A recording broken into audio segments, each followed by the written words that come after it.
But did you have a woman in your life who you would have her try on the shoes or test or ask her opinions or anything? Of course, you always do that.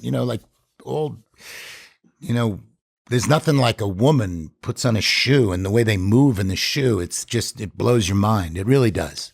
It's very inspiring. When did you know you wanted to design women's shoes? Like how do you get to that point in your life? Like, so you grow up, you're a kid. I'm assuming you're from New York. You probably played baseball, shit like that, Baseball. right?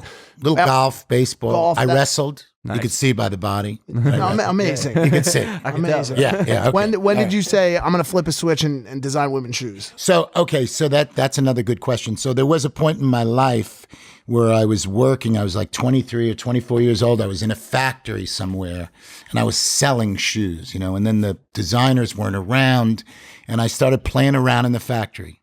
Just let's take the top of that shoe and put it on that bottom. And I started doing that and we made the shoes and they sold like crazy. And I sort of had a little knack, a little feel for this thing. Did you ever get any shit from your homies, like for designing women's shoes?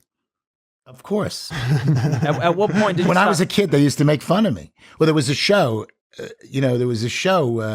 before all of your time. It was called Married with Children. Of course. Al Bundy. Fucking Bundy. They used to call me Al Bundy.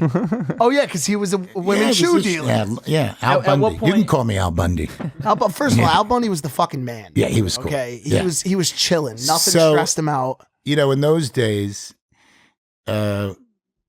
so back in the day, and where I'm from in New York, that people lived in the suburbs, kind of like Encino, but in New York City. Whereabouts? It was the South Shore, Long Island, called the Five Towns. A place called the Five Towns. I'm from right across the water in Connecticut. Okay. Yeah. So the big thing was, you got out of college, or maybe you didn't make it through college, like me. Yeah. And you went into the city and you worked in the city. Yep. You rode the train in, And I stayed home in my hometown and worked in a shoe store. Got abused by women. And, but it was like boot camp for me, pardon the expression. It was like I got bloodied. I got beat up. Women, torture you. And, you learn. That's how you learn the business. You learn it right there on the floor. And that's what I learned. You could tell a woman puts a shoe on, what she says, how she cavorts in front of the mirror, and you get a feel for, what she likes. Did you ever get hit by a shoe? I had a girl throw a shoe at me. Yeah. Is it one of yours? That's another story for another day. We come back. Part 2. It's really cool to hear you talk about the way you perceive shoes. It sounds like you're describing art in a way. Did you always have a creative bone in your body? But let me address that also, because it's art, but it's business. And I'm turned on by, what turns me on is when the intersection of art and commerce, as you guys are, obviously. Culture. Yeah. So in other words, I'm not just into making shoes if they don't sell. I have no interest in that. It's boring to me. Yep.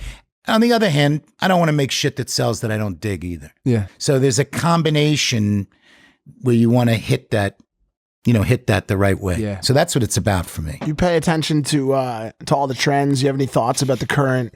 You watch what Virgil does and Off-White. Do you pay attention to all that shit? Of course. And he's amazing. Yep. And I'm always hearing about Virgil wherever I go. Kind of the king. Yeah, Kind of the king. he's the man. And, we both won awards at something a year or two ago, and he gave me a shout out. It was nice. I think my kids were there. Nice. That was probably a big. Yeah. Well, they're too young to know about Off-White and shit. Oh, no, they are not. Really? No. Logan Paul, Off-White. Yeah. Oh.